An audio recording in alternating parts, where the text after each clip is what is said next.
Hello student.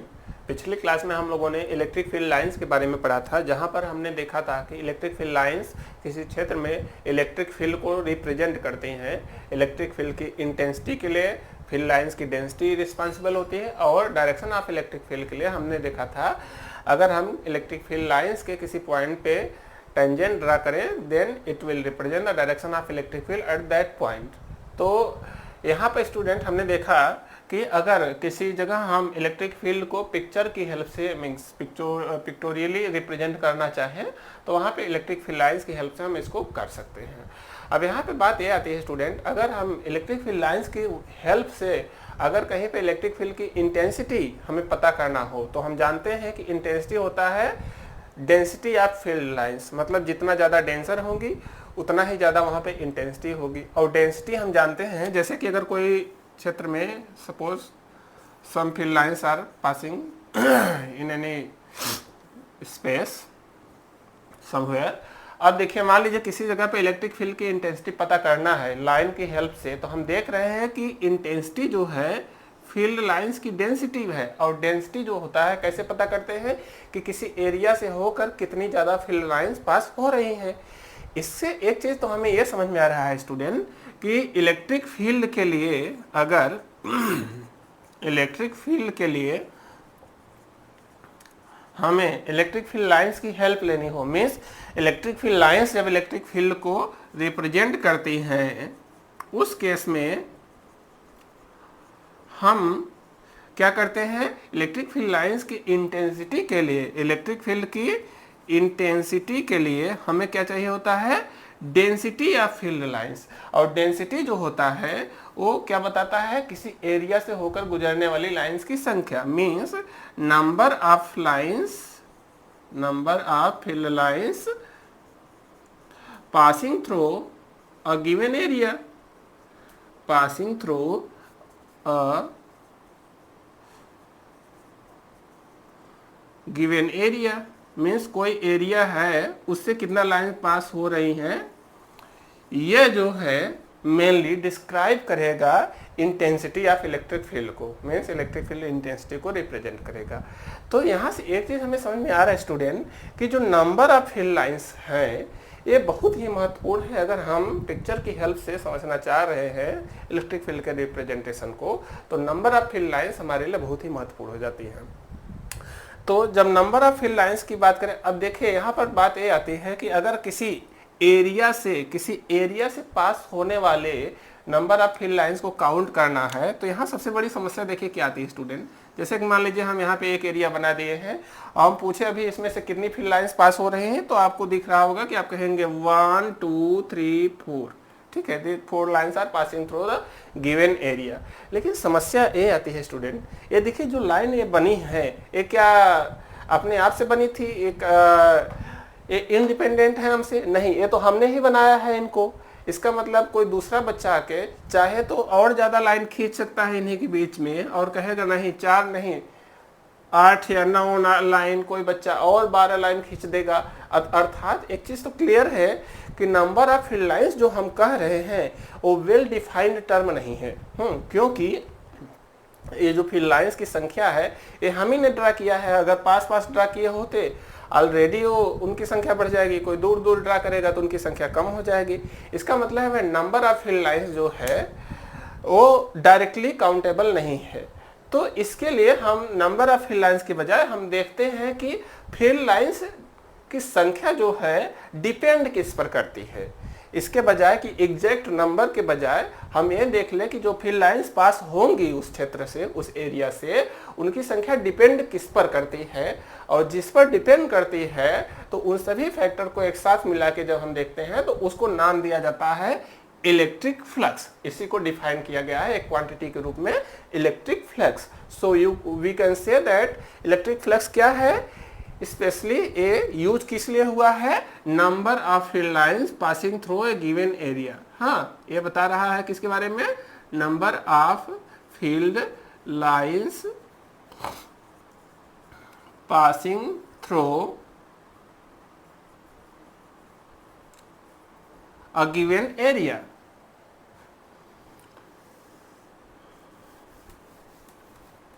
Passing through a given area. इसका मतलब number of field lines के लिए स्पेशली हमने डिफाइन किया है। लेकिन समस्या ये आता है स्टूडेंट, हमने देखा अभी अभी कि exact number of line well defined नहीं है। तो हम क्या करते हैं, हम ये देखते हैं कि फील्ड लाइंस का नंबर डिपेंड किस पर कर रहा है।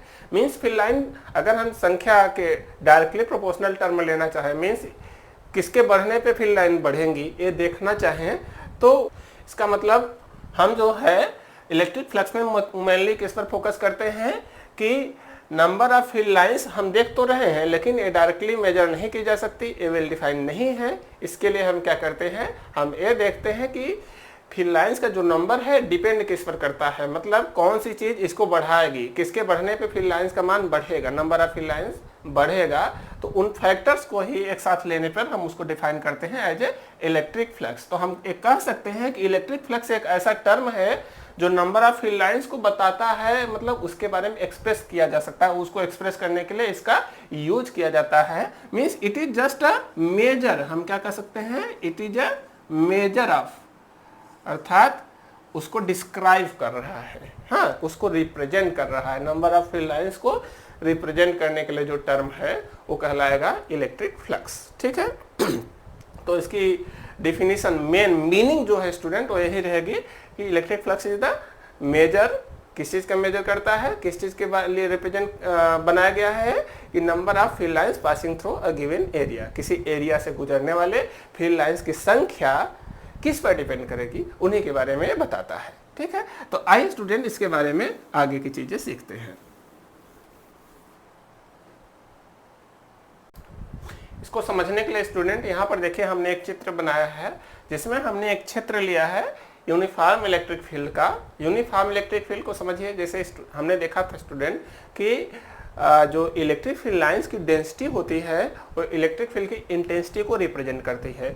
इसका मतलब अगर इलेक्ट्रिक फील्ड इंटेंसिटी एक समान चाहिए तो डेंसिटी एक समान होनी चाहिए, मतलब जो फील्ड लाइंस के बीच की स्पेसिंग है उसमें चेंज नहीं होना चाहिए। So you also can say that the electric field line should be parallel to represent uniform electric field। अगर हमें यूनिफॉर्म इलेक्ट्रिक फील्ड दिखाना है तो फील्ड लाइंस पैरेलल होने चाहिए, क्योंकि पैरेलल है तो उनके बीच की स्पेसिंग में चेंज नहीं होगा, और स्पेसिंग में चेंज नहीं होगा तो इंटेंसिटी में भी चेंज नहीं होगा, मतलब हर जगह इलेक्ट्रिक फील्ड एक समान है। और हमने मान लिया कि इलेक्ट्रिक फील्ड की इंटेंसिटी है E everywhere through out the space, ठीक है। अब मान लीजिए हम जानते हैं कि अगर इलेक्ट्रिक फ्लक्स फाइंड करना है तो हमें एक एरिया लेना पड़ेगा जिससे होकर गुजरने वाली लाइन की संख्या हमें फाइंड करनी है। ये देखना है कि उन किन पर डिपेंड करेंगी।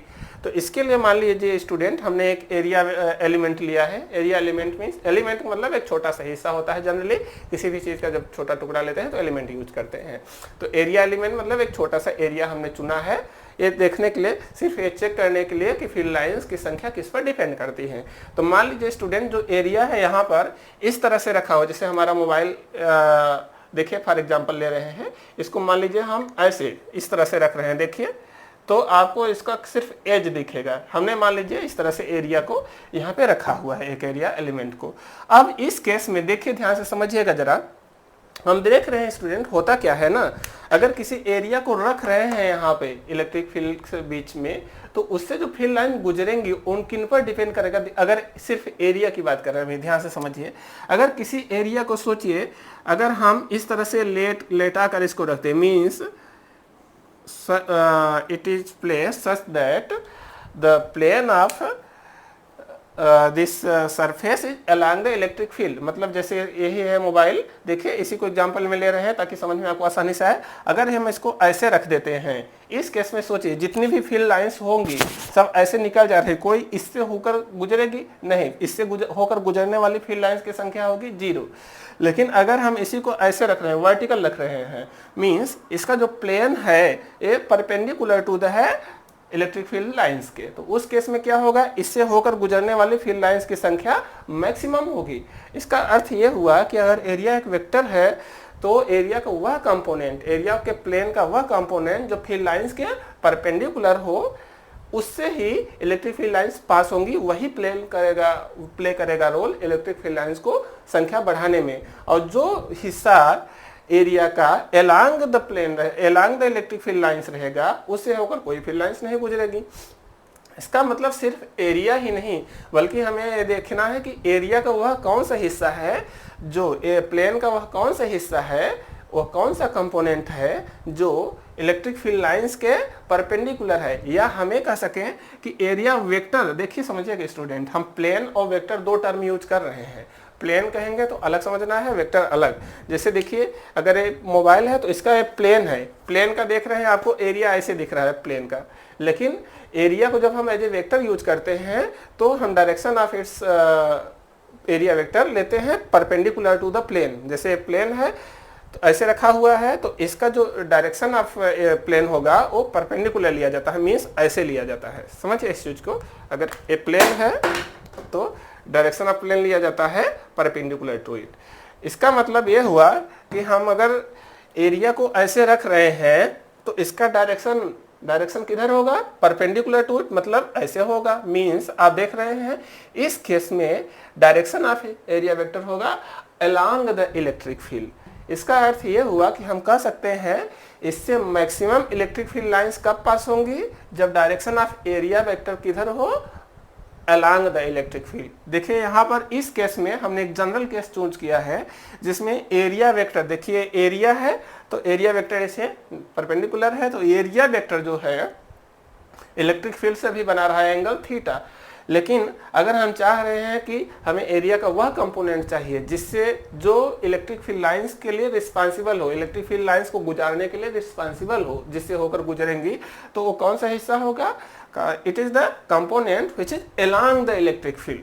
अगर एरिया एलिमेंट डेल्टा एस है, इलेक्ट्रिक फील्ड लाइन से बना रहा एंगल थीटा, तो इसका कंपोनेंट कितना होगा। अगर हम यहाँ से एक प्रोजेक्शन डालें इस पर तो हम देख रहे हैं ये हिस्सा जो होगा स्टूडेंट, इसका सीधा देखिए प्रोजेक्शन मतलब सीधा एक तरह से मिलाना, तो ये जो हिस्सा है यही वो हिस्सा है देख रहे हैं जो कि इसका, अब इस केस में देखेंगे तो डायरेक्शन ऑफ एरिया वेक्टर क्या हो जाएगा, अलोंग द इलेक्ट्रिक फील्ड, और प्लेन जो होगा वो परपेंडिकुलर टू इलेक्ट्रिक फील्ड होगा। और इस केस में यही वाला हिस्सा होगा जो इलेक्ट्रिक फील्ड लाइंस को पास करने के लिए रिस्पांसिबल होगा। मेनली यही डिसाइड करेगा कि कितनी फील्ड लाइंस पास होंगी।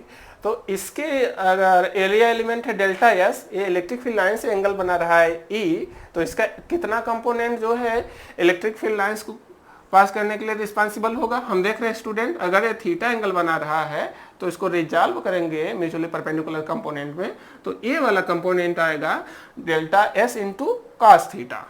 इसकी वैल्यू आएगी delta S into cos theta. कैसे आएगा इसको आप डिटरमाइन आसानी से कर सकते हैं, ठीक है। ये सिंपल रेजोल्यूशन ऑफ वेक्टर है, तो ये चीजें आपको पता होनी चाहिए।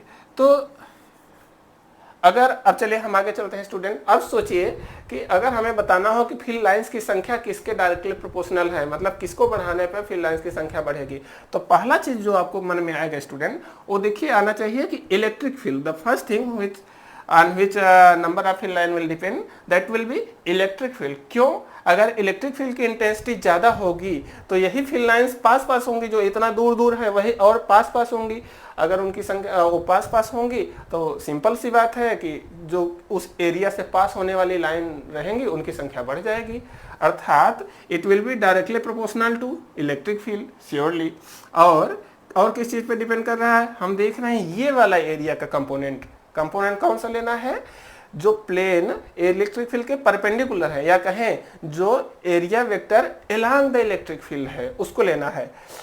इसमें जो है इसकी वैल्यू यहाँ पर दिख रही है कितनी है, delta S into cos theta. तो अगर इन दोनों को कंबाइन करें तो यही दोनों फैक्टर है जो इलेक्ट्रिक फ्लक्स को डिनोट कर रहे हैं। तो हम कह सकते हैं इलेक्ट्रिक फ्लक्स जिन चीजों पर डिपेंड कर रहा है वो है E into delta S cos theta, and this is defined as electric flux. यही क्वांटिटी इलेक्ट्रिक फ्लक्स के रूप में डिफाइंड है। इसको हम कह सकते हैं कि छोटा सा फ्लक्स का है अमाउंट, वो है फाई ई। तो इस तरह से स्टूडेंट ये expression amount of electric flux passing through this area को रिप्रेजेंट कर रहा है। If an area element is making an angle theta with the electric field, in this case the amount of electric flux passing through that area element is given by del E into delta S into cos theta, where E क्या है, electric flux electric field intensity, delta S क्या है, area element, और cos theta क्या, जहाँ theta क्या है, it is the angle between electric field and area vector. हम जानते हैं स्टूडेंट कि इलेक्ट्रिक फील्ड जो है ए वेक्टर क्वांटिटी है, एरिया को भी हमने एज ए वेक्टर चूज किया है, तो यहाँ पे थीटा cos थीटा आ रहा है, तो आपको साफ साफ समझ में आ रहा होगा ये स्केलर प्रोडक्ट का एग्जाम्पल दिख रहा है। So we can write this term as delta phi can be written as E dot delta S. इसको हम इस तरह से भी रिप्रेजेंट कर सकते हैं। देखिए यहाँ पे एक दो सवाल आपके मन में आएंगे स्टूडेंट, उनको जल्दी से चर्चा कर लेते हैं। पहली बात तो यहीं पे आपके मन में ये डाउट आना चाहिए, हमने देखा जब कि किसी एरिया का जो डायरेक्शन लेते हैं वो परपेंडिकुलर टू, हमने देखा कि सरफेस लेते हैं, तो परपेंडिकुलर, जैसे कोई एरिया हम यहाँ पे बना दिए, इसमें तो परपेंडिकुलर टू सरफेस दो डायरेक्शन आपको दिख रही है, एक डायरेक्शन जो है इसके एक साइड में तो दूसरी दूसरे साइड में, तो इसमें से किसको हम लेंगे डायरेक्शन ऑफ एरिया वेक्टर। तो याद रखिएगा जनरली ऐसे केस में आप क्या करिएगा, दो केस बनते हैं जनरली, एक तो ओपन सरफेस हो और एक क्लोज सरफेस का। तो ओपन सरफेस के केस में आप ध्यान दीजिएगा along द इलेक्ट्रिक फील्ड, या आप कहिए कि इलेक्ट्रिक फील्ड की डायरेक्शन पहले देखिए किधर है, उससे जो एक्यूट एंगल बना रहा हो उस तरफ का डायरेक्शन आपको चूज करना है as a direction of area vector. और in the case of closed surface, तो वहां पे हमने कन्वेंशन लिया है स्टूडेंट, क्लोज सरफेस के केस में सरफेस से आउटवर्ड डायरेक्शन जो होती है, बाहर की तरफ की जो दिशा होती है, उसी को लिया जाता है डायरेक्शन ऑफ एरिया वेक्टर। ठीक है, तो ये दोनों चीज आप याद रखेंगे। मेनली आपको जब जरूरत पड़ेगा वो है क्लोज सरफेस का। तो क्लोज सरफेस के केस में हमेशा सरफेस से बाहर की ओर जो दिशा होती है, direction which is outward from the close surface is taken as the direction of area vector. ठीक है, इस बात का आप ध्यान रखिएगा। दूसरा देखिए इसमें और क्या चीज बन सकता है क्वेश्चन। सबसे पहले अगर पूछा जाए कि ये स्केलर क्वांटिटी है कि वेक्टर, तो आप देख सकते हैं ये इलेक्ट्रिक फ्लक्स हमने शुरू में ही देखा कि ये डिफिनीशन से ही ये क्या है, नंबर ऑफ फील्ड लाइंस को बता रहा है। और नंबर क्या होता है, प्योर नंबर की बात कर रहा है। नंबर तो एक स्केलर होता है, सिर्फ एक नंबर है, तो ऑलरेडी ऐसे ही हमें समझ में आ रहा है कि स्केलर है। हालांकि यहाँ इस एक्सप्रेशन से भी आप देख सकते हैं ये है E डॉट डी एस, मतलब ये जो क्वांटिटी आएगी वो स्केलर क्वांटिटी आएगी, डॉट प्रोडक्ट से जो आती है वो स्केलर आती है। ठीक है, तो एक चीज तो आपने देखा कि ये एक स्केलर क्वांटिटी है। और चीजों की बात करें अगर, तो इसका SI यूनिट आप देख सकते हैं, इलेक्ट्रिक फील्ड का यूनिट इंटू एरिया का यूनिट वही होगा फ्लक्स का यूनिट। इलेक्ट्रिक फील्ड का आपने देखा था न्यूटन पर कूलम, और इंटू एरिया का यूनिट लेंगे तो हो जाएगा स्क्वायर मीटर। SI यूनिट तो हो जाएगा newton per coulomb square metre. This will be the SI unit for electric flux. ठीक है, तो इन चीज़ों को हमने यहाँ पे समझा स्टूडेंट। यहाँ पे जो पढ़े हैं इसका यूज़ थोड़ा देर में करेंगे, बीच में कुछ छोटे छोटे टॉपिक हैं उनको आइए हम पूरा कर लेते हैं। तो इस चीज़ को आप ध्यान में रखिएगा कि कैसे हम इलेक्ट्रिक फ्लक्स को डिटरमाइन करते हैं।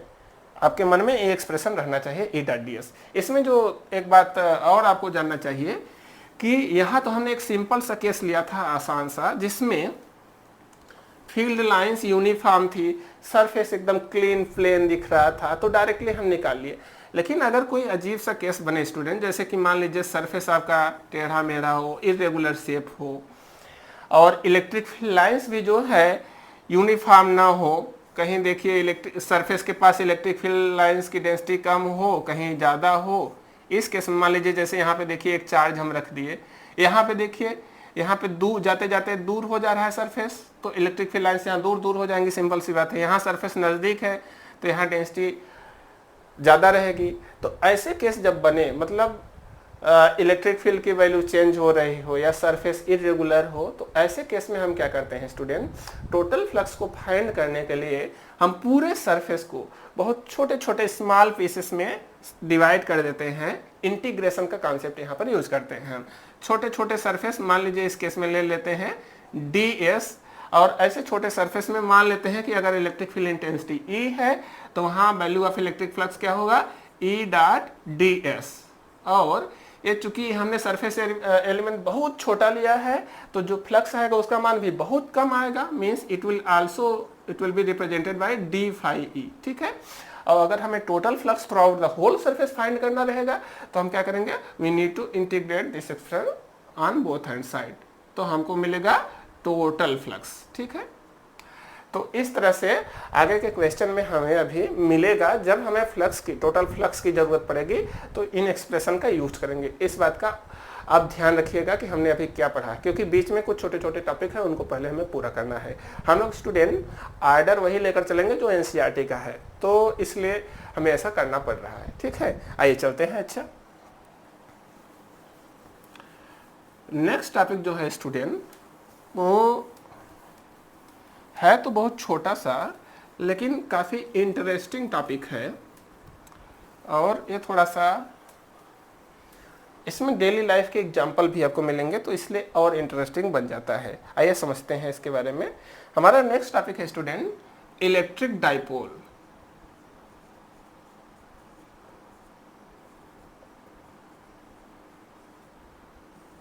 इलेक्ट्रिक डाइपोल, देखिए स्टूडेंट इसके नाम से ही लग रहा है, इलेक्ट्रिक हमने देखा था टर्म जब यूज किया जाता है स्टूडेंट मेनली हमारे मन में आना चाहिए चार्ज, और डाइपोल जो वर्ड है, डाइपोल देखिए इसमें दो वर्ड ऑलरेडी मिले हुए हैं, डाई और पोल। मतलब डाई का मतलब होता है दो और पोल का मतलब पोल, तो जनरली दो पोल की बात हो रही है यहाँ पर, मतलब चार्ज के दो पोल हो, ऐसा कुछ केस आ रहा है।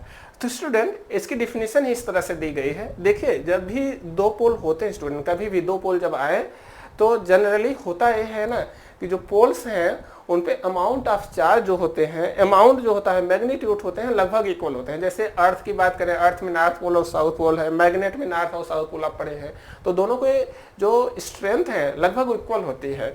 ऐसे ही इलेक्ट्रिक डाइपोल के भी केस में यहाँ पर जो मतलब पोलैरिटी की बात करें तो चार्ज में पोलैरिटी क्या होती है, हमने देखा चार्ज के केस में पोलैरिटी होती है पॉजिटिव एंड नेगेटिव। मतलब यहाँ पे जो दो पोल होंगे, एक पॉजिटिव चार्ज होगा और एक नेगेटिव चार्ज होगा। और पोल हैं तो हमेशा पोल जो है अपोजिट एंड्स पर होते हैं, मतलब ये दोनों कुछ दूरी पर व्यवस्थित है। और पोल की खासियत क्या होती है, हमने अभी देखा है कि पोल में जनरली जो स्ट्रेंथ होती है, मैग्नीट्यूड होता है एंड्स का, वो इक्वल होता है। तो यहाँ पर मैग्नीट्यूड की जगह पे क्या है, चार्ज का मैग्नीट्यूड, मींस जो चार्ज यहाँ पर मैग्नीट्यूड जितना होगा उतना ही मैग्नीट्यूड यहाँ भी होना चाहिए। तो यही जो आपने अरेंजमेंट यहाँ पर देखा, इसी को नाम दिया गया है इलेक्ट्रिक डाइपोल। तो इसमें आपने देखिए क्या क्या सीखा है। आपने देखा कि यहाँ पे दो चार्जेस हैं, टू इक्वल हैं एंड नेचर उनका क्या है, opposite. Two equal and opposite charges when क्या होना चाहिए, प्लेस्ड एट सर्टेन डिस्टेंस, ये ऐसे रखे हो कि इनके बीच कुछ दूरी हो। तो जो ये सिस्टम तैयार हो रहा है, जो जुगाड़ आपका बन रहा है, इसी को हम कहते हैं इलेक्ट्रिक डाइपोल। तो आप कह सकते हैं इलेक्ट्रिक डाइपोल है क्या, ये सिस्टम है। एक सिस्टम है ऑफ, किस चीज का सिस्टम बना हुआ है, टू कैसे चार्जेस लिए गए हैं, इक्वल एंड अपोजिट चार्जेस। इनकी कंडीशन क्या है कि ये कुछ डिस्टेंस पे रखे गए हो, प्लेस्ड एट सर्टेन डिस्टेंस।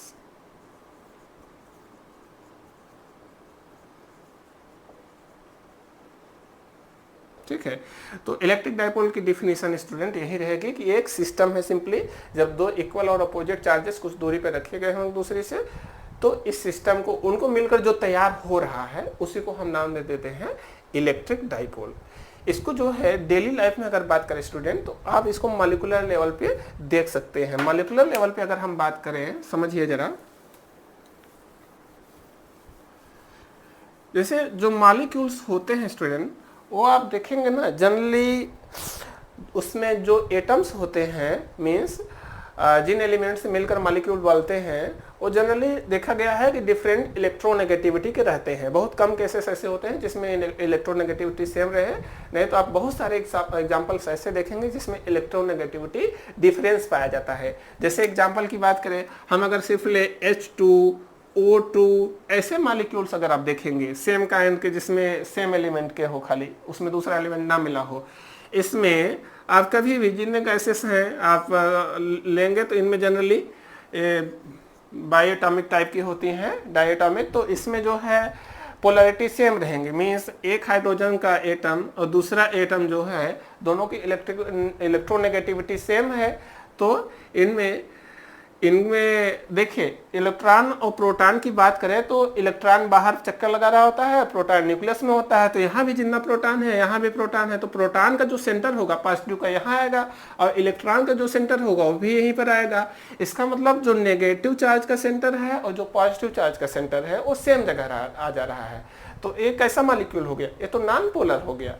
ऐसे ही O2 लेंगे, Cl2 लेंगे, इन सब में भी यही कंडीशन बनेगा। लेकिन अगर आप कुछ इस तरह का मॉलिक्यूल ले, H2O ले ले जैसे, या HCl हम ले रहे हैं, तो HCl में देखिए हाइड्रोजन और क्लोरीन जो है ये डिफरेंट इलेक्ट्रोनेगेटिविटी के हैं। तो इलेक्ट्रॉन की शेयरिंग के समय ये इलेक्ट्रॉन को ज़्यादा अपनी ओर खींच लेगा, मीन्स एक साइड इलेक्ट्रॉन शिफ्ट हो जाएगा।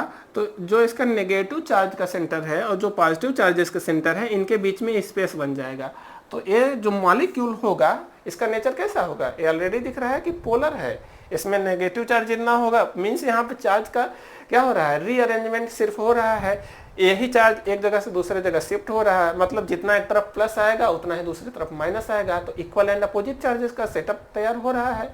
तो क्या हुआ, पोलर मॉलिक्यूल। ऐसे ही जो H2O होता है, H2O में भी आप देखेंगे जो है ऑक्सीजन 2 हाइड्रोजन से जुड़ा होता है।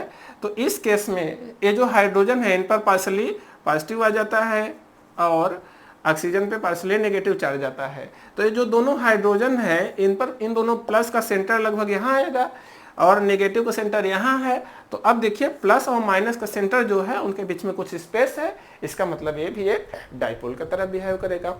तो मॉलिक्यूलर लेवल पे इस तरह से बहुत सारे एग्जाम्पल आपको डाइपोल के मिल सकते हैं स्टूडेंट, ठीक है। तो इसका फिजिकल सिग्निफिकेंस यहीं पर जरूरत पड़ता है। आइए हालांकि इससे रिलेटेड जो चीज़ें पढ़नी है उसको देखते हैं। यहाँ पर स्टूडेंट बुक में अगर आप साइड बुक वगैरह पढ़ रहे होंगे या किसी ट्यूशन वगैरह में आपके कोचिंग में ऐसे भी दिखा देते हैं, यहीं पे एक नया टर्म पढ़ लेंगे इलेक्ट्रिक डाइपोल, लेकिन हम उसको आगे इंट्रोड्यूस करेंगे। इलेक्ट्रिक डाइपोल मोमेंट उसको हम थोड़ा आगे इंट्रोड्यूस करेंगे, उसका कारण क्या है हम देखेंगे वहीं पर, ठीक है। तो इसके बारे में स्टूडेंट सबसे पहला चीज जो आपको पढ़ना है, देखिए हम लोगों ने प्रॉपर्टी, चार्ज की प्रॉपर्टी के रूप में, चार्ज से एसोसिएटेड फिजिकल क्वांटिटी के रूप में मेनली जो चीज पढ़ा है अभी तक वो सिर्फ एक ही चीज पढ़ा है, वो है इलेक्ट्रिक फील्ड, फोर्स और फील्ड।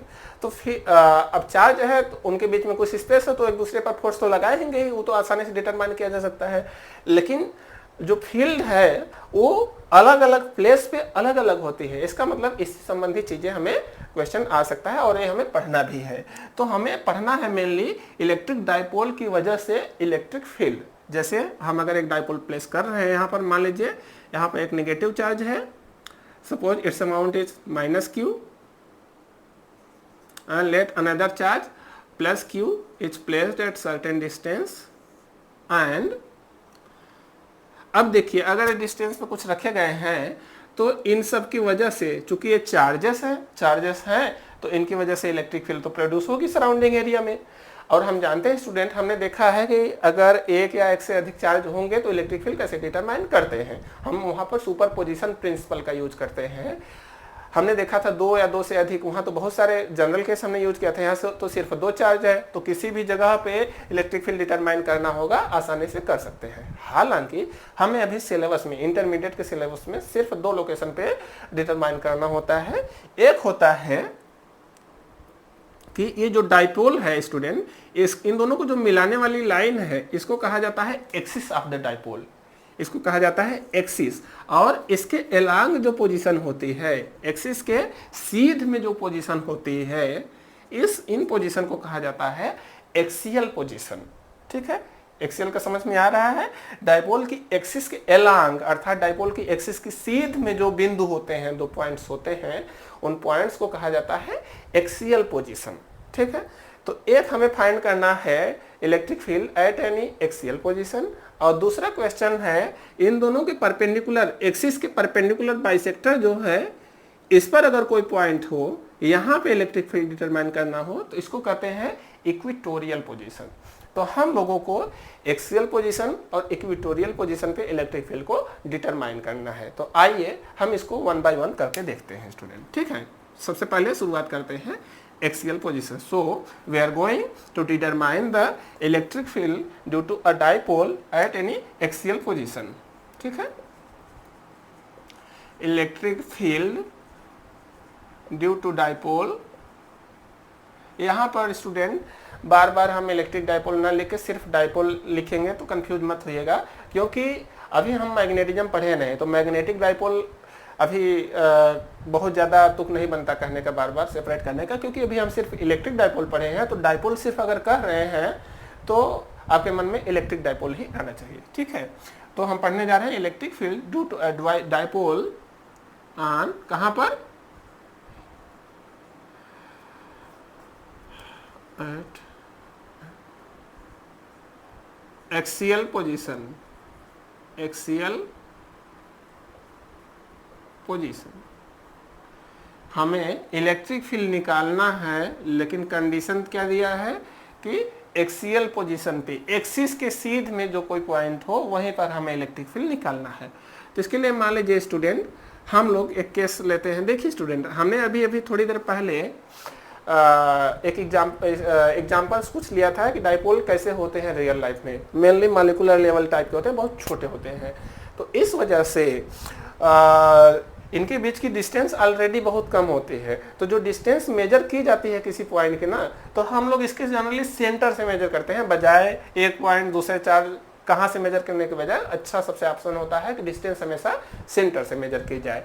तो मान लीजिए इसके सेंटर से कोई चार्ज एक्सियल पोजीशन पे r डिस्टेंस पे रखा है, लेट रखा नहीं है, पॉइंट को रखना नहीं होता, पॉइंट सिर्फ वहां रहता है, ठीक है। Suppose a point P is placed at A distance r from centre of the dipole and it is located at axial position.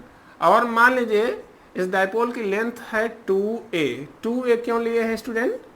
इसका वजह ये है कि अब देखिए हम डिस्टेंस तो सेंटर से नाप रहे हैं, लेकिन जो कैलकुलेशन करनी होगी उसमें डिस्टेंस यहाँ से हमें चार्ज लेना पड़ेगा, यहाँ से लेना पड़ेगा। तो इसलिए अगर हम इसको बीच से दो पार्ट में डिवाइड कर रहे हैं तो आधा आधा की जरूरत पड़ेगी। इसलिए हम क्या करते हैं, इसको ऑलरेडी ऐसा रख लेते हैं ताकि हमारा कैलकुलेशन आसान बढ़े। So we have taken the distance between the dipole means length of the dipole is 2a, ठीक है। आइए हम डिटरमाइन करते हैं स्टूडेंट। हम जानते हैं कि जो इलेक्ट्रिक फील्ड होती है वो इन दोनों की वजह से अपना अलग अलग इलेक्ट्रिक फील्ड होगा, और यहाँ पे ऐड हो जाएगा वेक्टर के मेथड से, और वहाँ पे हमें नेट फील्ड मिलेगा, क्योंकि इलेक्ट्रिक फील्ड एक वेक्टर क्वांटिटी है, सुपरपोजिशन प्रिंसिपल लगेगा, और नेट फील्ड होगा इन सबका वेक्टर सम। अब यहाँ पर दो ही चार्ज है, तो यहाँ पे जो फील्ड आएगी इन्हीं दोनों की वजह से आएगी। अब देखिए स्टूडेंट, यहाँ जो फील्ड होगी, जरा इसके बारे में इमेजिन करिए। पहले आप देख रहे हैं पॉइंट P, हम जो चित्र बनाए हैं उसके केस में प्लस Q जो है P के नजदीक है, माइनस Q दूर है, तो वहाँ असर किसका ज्यादा होगा? हम जान रहे हैं प्लस Q का ज्यादा होगा। तो पहले डायरेक्शन चलिए देख लेते हैं। तो प्लस Q की वजह से जो इलेक्ट्रिक फील्ड होगी उसकी डायरेक्शन क्या होगी? अवे फ्रॉम द पॉइंट, क्योंकि ये जो है यहाँ पे टेस्ट चार्ज पॉजिटिव रखेंगे तो उसको ढकेलेगा, अर्थात इलेक्ट्रिक फील्ड की डायरेक्शन यहाँ से अवे फ्रॉम होगी। मीन्स E प्लस Q जो है, इसको अगर E प्लस Q से डिनोट करें तो प्लस की वजह से इलेक्ट्रिक फील्ड उस डायरेक्शन में होगी, अवे फ्रॉम। और उसी पॉइंट पे माइनस Q वाले चार्ज की वजह से इलेक्ट्रिक फील्ड जो होगी इधर होगी, टूवर्ड्स माइनस Q चार्ज, क्योंकि अट्रैक्ट करेगा पॉजिटिव चार्ज को। तो हम कह सकते हैं कि अगर E माइनस Q वाले चार्ज की वजह से दिखाना हो तो हम इसको E माइनस Q ऐसे रिप्रेजेंट करेंगे, ठीक है। अब जो है हम देख रहे हैं दोनों की वजह से जो इलेक्ट्रिक फील्ड आ रही है, दोनों का डायरेक्शन अपोजिट है, एक दूसरे के जस्ट अपोजिट है। तो नेट डायरेक्शन, नेट वैल्यू जो होगी उसका मान कैसे निकालेंगे? हम जानते हैं कि अगर वेक्टर अपोजिट हो तो नेट जो है सम ऑफ द वेक्टर कैसे करते हैं, बड़े वाले में से छोटे को सब्ट्रैक्ट कर दीजिए डायरेक्ट, क्योंकि अपोजिट डायरेक्शन में है तो सब्ट्रैक्ट हो जाएंगे, और जिधर बड़ा रहेगा उधर ही नेट वैल्यू आएगी। फॉर एग्जाम्पल जैसे आप लोगों ने पढ़ा था कि इधर मान लीजिए 5 न्यूटन का फोर्स लग रहा है, इधर 2 न्यूटन का फोर्स लग रहा है, तो इस ऑब्जेक्ट पर नेट फोर्स किधर होगा? Towards this larger one 3 Newton आएगा। ऐसे ही तो करते हैं। तो यहाँ भी आप देखेंगे कि 2 इलेक्ट्रिक फील्ड है जो अपोजिट डायरेक्शन में है, तो नेट फील्ड होगी जिधर लार्जर इलेक्ट्रिक फील्ड हो, जिसकी वजह से जिसका मान ज्यादा हो उधर नेट फील्ड आएगी। और नेट फील्ड कैसे आएगी? सब्ट्रैक्ट करके। तो आइए देख लेते हैं स्टूडेंट, दोनों की वजह से जो फील्ड है उसका मान क्या आ रहा है। हम देख रहे हैं पॉजिटिव चार्ज की वजह से इलेक्ट्रिक फील्ड का मान आ रहा है। ई प्लस क्यू का मान कितना आएगा? हम जानते हैं इसका फार्मूला होता है 1/4 pi epsilon naught q by r square. हाँ, और क्यू का मान कितना है? देखिए क्यू ही है, तो हम कहेंगे इसका मान आएगा plus q by r square. R क्या होता है? Distance from the charge. अब यहाँ पर स्टूडेंट देखिए चार्ज से डिस्टेंस कितनी है? प्लस क्यू से हमें डिस्टेंस चाहिए पॉइंट पी की, लेकिन ये डिस्टेंस आर जो है ये डिस्टेंस कहाँ से कहाँ दिया है? सेंटर से दिया है। तो हम इसको पॉइंट चार्ज के जो क्यू है इससे रिलेटिव में कैसे लिख सकते हैं? ये डिस्टेंस आर है, लेकिन हमें इतना ही डिस्टेंस चाहिए, अर्थात इसको हटाना पड़ेगा। अब ये बीच का है तो ये हिस्सा इधर कितना है? यहाँ भी ए है और इधर भी ए है, तो आर में से ए हमें निकालना पड़ेगा। मीन्स हमें डिस्टेंस लेना पड़ेगा आर माइनस ए, और इसी का हो जाएगा स्क्वायर। क्यों स्क्वायर? फार्मूला ही है 1/4 pi epsilon naught q by r square. अब इसकी डायरेक्शन आप देख पा रहे हैं किधर है, तो इसीलिए हम साइन इसका नहीं ले रहे हैं, इलेक्ट्रिक फील्ड में चार्ज का साइन नहीं ले रहे हैं स्टूडेंट, ठीक है। ऐसे ही जो ई माइनस क्यू होगा इसकी वैल्यू क्या आएगी स्टूडेंट? फिर से it will be 1/4 pi epsilon naught magnitude of charge, again q ही है, डिवाइडेड बाय इससे डिस्टेंस का स्क्वायर। अब इससे जो डिस्टेंस है उसकी वैल्यू क्या होगी? यहाँ से डिस्टेंस, अब यहाँ तक तो आर है तो इसमें और ए ऐड हो गया, तो इसकी वैल्यू हो जाएगी आर प्लस ए इसका होल स्क्वायर। अच्छा, इन एक्सप्रेशन को स्टूडेंट देखिए 1 और 2 को, तो आप साफ समझ पा रहे होंगे ई प्लस क्यू और ई माइनस क्यू में कौन ज्यादा होगा। इसमें देखिए आर माइनस ए है, इसमें आर प्लस ए है। तो हम जानते हैं डिनोमिनेटर जितना छोटा भिन्न का मान उतना बड़ा, फ्रैक्शन का मान उतना बड़ा। इसका मतलब इसमें माइनस है तो छोटा है, तो ई प्लस क्यू का मान बड़ा होगा। इसका मतलब जो नेट फील्ड होगी, so net field will be, directly हम कर सकते हैं इसका मान क्या आएगा? ई प्लस क्यू माइनस ई माइनस क्यू, क्योंकि ये दोनों एक दूसरे के अपोजिट में है। वेक्टर मेथड से अगर ऐड करेंगे तो माइनस हो जाएगा, सब्ट्रैक्ट हो जाएगा, तो इसकी वैल्यू क्या आएगी? 1/4 पाई एप्सिलॉन नॉट कॉमन आ जाएगा, और ए इसमें क्यू भी कॉमन आ जाएगा। क्या बच रहा है स्टूडेंट? ए बच रहा है 1/r माइनस ए का whole square minus 1/r plus a का होल स्क्वायर। इसको आसानी से आप सिंप्लीफाई कर सकते हैं, सिंपल मैथमेटिक्स है। तो देखिए इसको q/4 pi epsilon not common है, उसको हम लास्ट में लिखेंगे। इसको सिर्फ सिंप्लीफाई करिए, ये देखिए इसका एलसीएम आएगा r माइनस ए का whole square into r plus a का होल स्क्वायर। तो इनको हम क्या लिख सकते हैं? नीचे लिख सकते हैं एलसीएम आएगा r माइनस ए का whole square into r plus a का होल स्क्वायर। अब देखिए हम चाहें तो इसको लिख सकते हैं r minus a into r plus a, फिर i minus a into r plus a, और a माइनस बी और a प्लस बी को हम अगर एक साथ ले तो हो जाता है, इसको हम चाहे तो ऐसे लिखकर इस पर स्क्वायर लगा दें, और ये हो जाएगा r square minus a square. तो r square minus a square का होल स्क्वायर एक तरह से आया। हाँ, नीचे क्या आया? R square minus a square का होल स्क्वायर। अभी इसको और सिंप्लीफाई करेंगे, ठीक है। अब देखिए, अब इससे जब टेबल पढ़ेंगे तो आर माइनस ए स्क्वायर से कितनी बार जाएगा? R plus a square, r plus a का होल स्क्वायर माइनस यहाँ पर क्या आएगा? आर माइनस ए का होल स्क्वायर। इसको आप लोग कर लीजिएगा, सिंपल सा है। अभी कॉमन वाला टर्म नहीं लिख रहे हैं, स्पेस कम है इसलिए।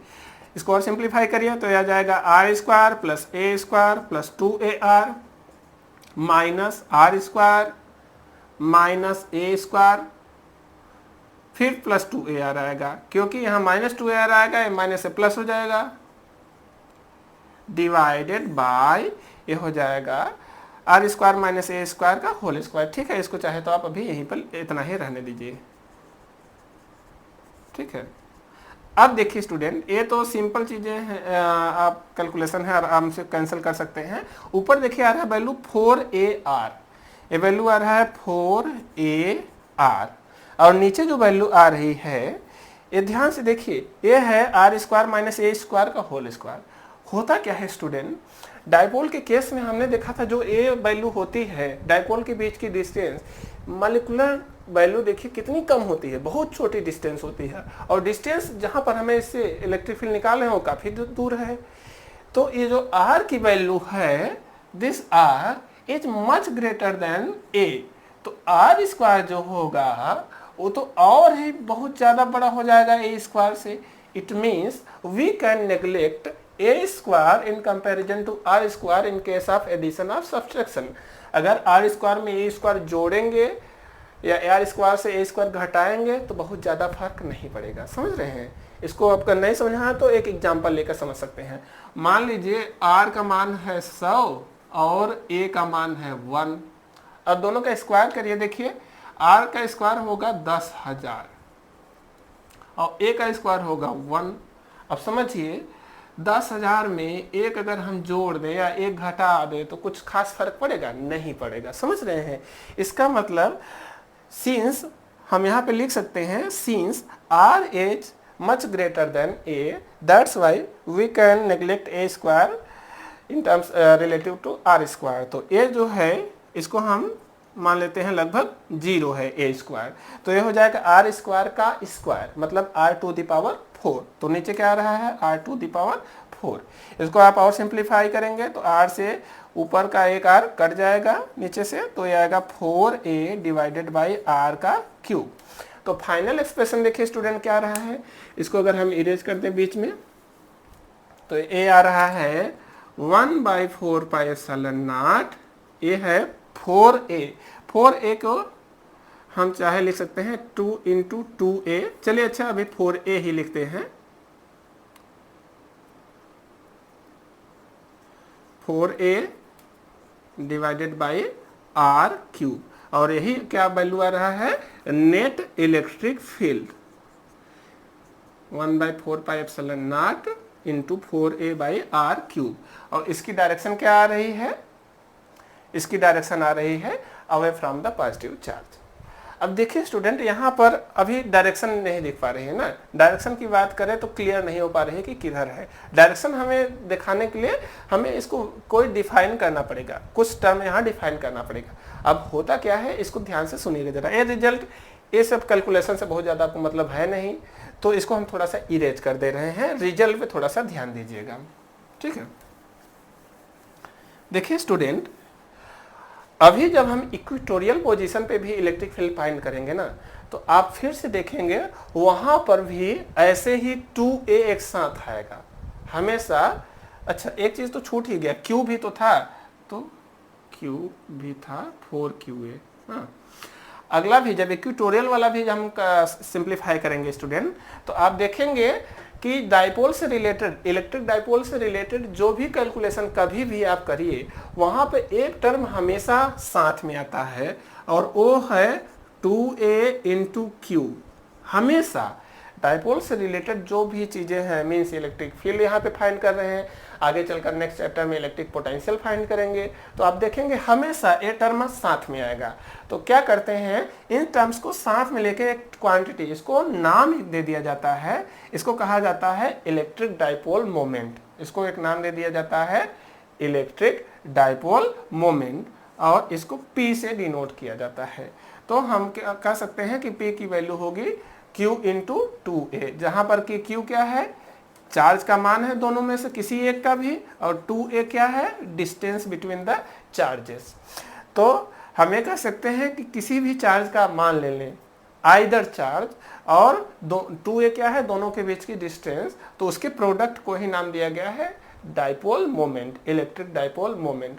अब होता यह है कि जो डाइपोल है इसकी एक डायरेक्शन डिफाइन की गई student. Direction of dipole is defined as negative to positive charge, from negative towards positive charge. तो यही चुना गया है direction of dipole,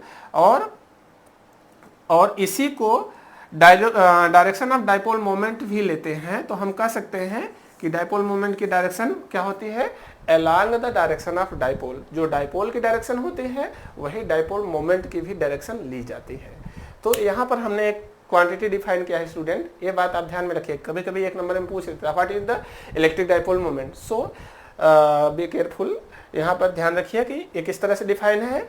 it is defined as product of, a product है किस चीज का, किसी एक चार्ज को ले लेना है और किससे गुणा करना है, दोनों के बीच की डिस्टेंस से। So you will say that it is the product of either charge and किससे, डिस्टेंस बिटवीन द चार्जेस। ठीक है, ये होगा इसका मैग्नीट्यूड। और आप डायरेक्शन के बारे में क्या बताएंगे, the direction of electric dipole moment is defined as the direction of dipole which is taken as negative to positive charge, minus से प्लस चार्ज की तरफ ही direction of electric dipole moment भी डिफाइंड है। ठीक है, तो इन बातों का ध्यान रखेंगे। अब इसके हिसाब से अगर हम इस फार्मूला में मैनेज करें तो ई नेट का, अगर हम इसको वेक्टर फॉर्म में लिखना चाहें तो हम कैसे कर सकते हैं, it can be represented as E net equal to 1/4 pi epsilon naught. अब 4 QA को हम क्या लिख सकते हैं, 2 × 2 QA, और 2 QA क्या है आपका P, तो क्या लिखा जाएगा 2P/R³। अब यहाँ पे वही बच रहा है डायरेक्शन। तो डायरेक्शन देखिए स्टूडेंट, जो नेट इलेक्ट्रिक फील्ड आ रहा है उसकी डायरेक्शन किधर है, माइनस से प्लस की दिशा में कि प्लस से माइनस की दिशा में। आप देख रहे हैं इसका वैल्यू डायरेक्शन आ रहा है टूवर्ड्स दिस, मीन्स माइनस से प्लस, मीन्स डाइपोल मोमेंट के डायरेक्शन में ही आ रहा है। मीन्स आप डायरेक्टली यहाँ पे डाइपोल मोमेंट के ऊपर एरो लगा देंगे तो आपका एक्सप्रेशन मिल जाएगा। So this will be the expression for electric field due to a dipole on its axial position. आइए स्टूडेंट, इसका नेक्स्ट केस भी जल्दी से देख लेते हैं। एक्सप्रेशन याद रखिएगा, ठीक है। नेक्स्ट हमें पढ़ना है electric field due to dipole at an किस पोजीशन पे, इक्वेटोरियल पोजीशन पे। ठीक है, हमारा नेक्स्ट टॉपिक है student, we are going to determine the electric field due to a dipole. यहाँ पे चित्र बना दे रहे हैं ताकि यहाँ पे हम लोगों को कैलकुलेशन के लिए स्पेस रहे। ठीक है, मान लीजिए यहाँ पे चमक ज़्यादा रहे क्या, अच्छा ठीक है, तो यही बनाते हैं। Suppose here two charges are placed, suppose this is the minus q charge and let another plus q charge is placed somewhere such that the distance between them is 2a। और हम इक्वेटोरियल पोजीशन क्या होती है student, हमने देखा कि दोनों charge को मिलाने वाली लाइन मीन्स जो डाइपोल की एक्सिस होती है इसी का परपेंडिकुलर बाइसेक्टर जो होता है, इस पर कोई भी पॉइंट क्या कहलाता है, इक्वेटोरियल पोजीशन। एट कहाँ निकालना है, इक्वेटोरियल पोजीशन।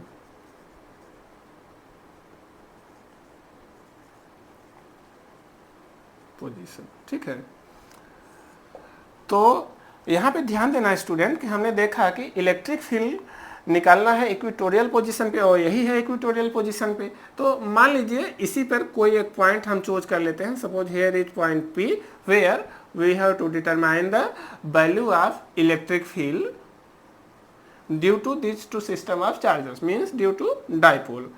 अब अगर इलेक्ट्रिक फील्ड निकालना है तो जानते हैं स्टूडेंट हमारा क्या करना होता है, पहले तो ये पता होना चाहिए कितना दूर है, और पोजीशन हम इसकी कहाँ से नापते हैं, सेंटर ऑफ द डाइपोल से। So let the distance from the centre is r and we also know that the distance between the charges of dipole is 2a। ठीक है, ये डिस्टेंस है 2a। आइए आगे चलते हैं। अब फिर से स्टूडेंट काम सेम है, बस कंडीशन अलग दे दिया है। हम लोग जानते हैं इलेक्ट्रिक फील्ड कैसे फाइंड करते हैं, सुपरपोजिशन प्रिंसिपल से।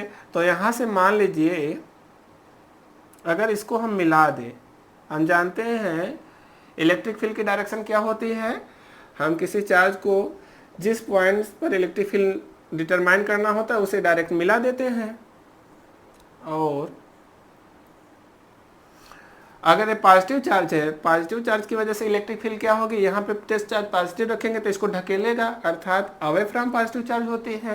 तो E + Q का मान इधर होगा, और इस माइनस वाले चार्ज की वजह से जो इलेक्ट्रिक फील्ड पॉइंट पी पे होगी, यहाँ पे पॉजिटिव चार्ज रखने पे अट्रैक्ट करेगा, मीन्स इसकी वजह से जो इलेक्ट्रिक फील्ड होगी ए टूवर्ड्स माइनस क्यू होगी, क्योंकि ये खींचेगा। तो इधर होगा value of e minus Q, इधर होगा ई प्लस क्यू। तो ये दो वेक्टर आपको दिख रहे हैं स्टूडेंट, तो इनका जो नेट होगा उसका वैल्यू आप देख पा रहे हैं। अच्छा, चूंकि हम देख रहे हैं ये दोनों ट्राइंगल कांग्रुएंट है, ये दोनों ट्राइंगल एकदम से एग्जैक्टली सेम है, क्योंकि ये डिस्टेंस इधर भी ये है, ए आर है परपेंडिकुलर बाइसेक्टर पे, तो इनका जो हाइपोटेनियस भी सेम होगा। इस केस में अगर डिस्टेंस सेम है तो magnitude of E plus q will be equal to होगा magnitude of e minus q, क्योंकि चार्ज का मान सेम है, डिस्टेंस का मान सेम है, तो इलेक्ट्रिक फील्ड का मान भी सेम होगा। तो इन दोनों की वैल्यू अगर सेम होगी तो उस केस में इलेक्ट्रिक फील्ड का वैल्यू डायरेक्शन किधर आएगा, ये आएगा इस डायरेक्शन में, इन दोनों का नेट फील्ड। और इसका डायरेक्शन कैसे निकाल सकते हैं, मान लीजिए इससे थीटा एंगल बना रहा है, तो इधर भी थीटा होगा, इधर भी वैल्यू होगा थीटा, यहाँ भी वैल्यू होगा थीटा। अब इसका मान कैसे निकालते हैं, आइए देख लेते हैं स्टूडेंट। पहले तो हमें ई प्लस क्यू और ई माइनस क्यू का मान निकालना पड़ेगा। तो ई प्लस क्यू और ई माइनस क्यू का मैग्नीट्यूड तो सेम है स्टूडेंट, तो हम एक का मान निकाल लेते हैं और हम मान लेंगे कि दोनों का इतना रहेगा। तो value of E plus q और E minus q will be कितना होगा, 1/4πε0, यही तो होता है formula, into q by r square. अब जो है क्यू की वैल्यू तो क्यू ही रहेगी, लेकिन आर की जगह क्या होता है, distance between the point and charge, charge की पॉइंट से डिस्टेंस। अब देखिए अगर ये वैल्यू है ए है, यहाँ आर है, तो ए लेंथ कितनी हो जाएगी, ये होगा square root A square plus are square, और इसका स्क्वायर करेंगे तो क्या आ जाएगा, a square plus are square, यही आएगा। क्योंकि अमाउंट ऑफ इलेक्ट्रिक फील्ड क्या होता है, 1/4πε0 क्यू बाई आर स्क्वायर, जहाँ की आर क्या होती है वहां पर डिस्टेंस, और डिस्टेंस है square root A square plus are square, तो इसका स्क्वायर करेंगे तो यही आ जाएगा, फिर से स्क्वायर रूट हट जाएगा। तो ए है value of E plus q as well as E minus q. तो आप देखिए अगर यहाँ भी ई हम मान रखते हैं, मान लो इसको हम लिख दे रहे हैं ई, तो यहाँ पर ई नेट की वैल्यू क्या आएगी, ई का वह कंपोनेंट जो इधर आएगा, ऊपर की वजह से ई कास थीटा आएगा, और नीचे वाला की वजह से भी इधर आएगा ई कास थीटा, और इधर भी आएगा ई कास थीटा। तो जो नेट इलेक्ट्रिक फील्ड होगी इसका मान साफ साफ देखिए क्या दिख रहा है, ई कास थीटा और ई कास थीटा सेम डायरेक्शन में है, तो दोनों ऐड हो जाएंगे और इसकी वैल्यू क्या आ जाएगी, 2e कास थीटा। इसका मतलब आएगा 2 इंटू ई का मान कितना हम लोगों ने निकाला, आया है 1/4πε0 into Q divided by A square plus are square. अभी क्या बच रहा है, कास थीटा। अब कास थीटा का वैल्यू यहाँ से स्टूडेंट देखिए क्या आ रहा है, कास थीटा इक्वल टू होगा, ट्राइंगल से आप निकल सकते हैं, ये होता है बेस बाई हाइपोटेनियस, मीन्स आ रहा है A by square root A square plus are square, और A square plus are square का स्क्वायर रूट का मतलब होता है A square plus are square की पावर हाफ, और यहाँ है A square plus are square की पावर 1। तो अगर बेस सेम है तो पावर ऐड हो जाती है स्टूडेंट। तो आप चाहे तो इसको लिख सकते हैं, सबको मिलाकर क्या लिखेंगे, देखिए 1/4πε0 पहले लिख देते हैं, और ये हो जाएगा 2QA, न्यूमरेटर में आ रहा है 2QA डिवाइडेड बाय ये आ रहा है A square plus are square की पावर 3/2, ठीक है, पावर 1 + 1/2। फिर से वही कंडीशन आप चूज करेंगे, अभी डायरेक्शन हम नहीं ले रहे हैं स्टूडेंट, सिर्फ हम मैग्नीट्यूड देख रहे हैं। तो इसकी वैल्यू कितनी आएगी, देखिए हम अगर ये कन्वेंशन यूज करें फिर से, since r is much greater than a, so we can neglect a square in addition to r square, ठीक है, ए स्क्वायर को हम नेग्लेक्ट कर सकते हैं, लगभग इसका मान 0 होगा उसके कंपेरिजन में। तो उस केस में ऐसा क्यों कर रहे हैं, since a square is much less than r square, ठीक है। तो ए हो जाएगा सिर्फ आर स्क्वायर, तो आर स्क्वायर का पावर 3/2 करेंगे तो क्या आ जाएगा, 2 से 2 कैंसिल हो जाएगा, नीचे आएगा आर क्यूब। तो ए वैल्यू आ जाएगा 1/4πε0 2QA divided by r cube. देखिए आप फिर से देख रहे हैं स्टूडेंट कि यहाँ पे 2q ये साथ में आया और इसको हमने नाम दिया है p, तो हम इसको लिख सकते हैं, इसकी वैल्यू होगी 1/4 pi epsilon not p by r cube. ठीक है, ये होगा value of E net, net electric field का इतना मान आएगा। और अगर इसको हम डायरेक्शन के साथ रिप्रेजेंट करना चाहें तो हम जानते हैं स्टूडेंट, डायरेक्शन हम यहाँ से चेक कर सकते हैं। और डायरेक्शन ऑफ देखिए डाइपोल क्या है, -2 प्लस, और ये डायरेक्शन क्या है इसके अपोजिट, मीन्स हमें यहाँ पर लगाना पड़ेगा माइनस का साइन। तो हम जो है अगर डायरेक्शन के साथ ले रहे हैं तो हमें यहाँ लिखना पड़ेगा -1/4 pi epsilon not into p by r cube. This will be the value of net electric field due to a dipole on its equatorial position. अब जरा दोनों रिजल्ट को ध्यान से देखिए। एक रिजल्ट क्या था, एक्सियल पोजीशन, E जो एक्सियल था इसकी वैल्यू थी 1/4 pi epsilon not 2p by r cube, और E इक्वेटोरियल जो है इसकी वैल्यू क्या आई है 1/4 pi epsilon not p by r cube. तो आप देख रहे हैं ये फार्मूला याद करने बहुत आसान है, और इनके बीच रिलेशन क्या देख पा रहे हैं कि जो एक्सियल पर फील्ड है उसका मान इक्वेटोरियल वाला फील्ड का डबल है। आप देख रहे हैं, इसका अर्थ है डाइपोल की वजह से r दूरी पर अगर एक्सियल पे फील्ड निकाल रहे हैं और r दूरी पर इक्वेटोरियल पे निकाल रहे हैं तो इक्वेटोरियल का डबल मान आएगा कहाँ पर, एक्सियल पोजीशन पे। ठीक है, तो इन दोनों के बीच ये रिलेशन रहता है। तो ये चीज़ ध्यान रखेंगे स्टूडेंट, चूंकि वीडियो लंबा ज़्यादा हो जा रहा है इसलिए हमें बाकी चीज़ें नेक्स्ट क्लास में चर्चा करना है। ठीक है, मिलते हैं नेक्स्ट वीडियो में, धन्यवाद।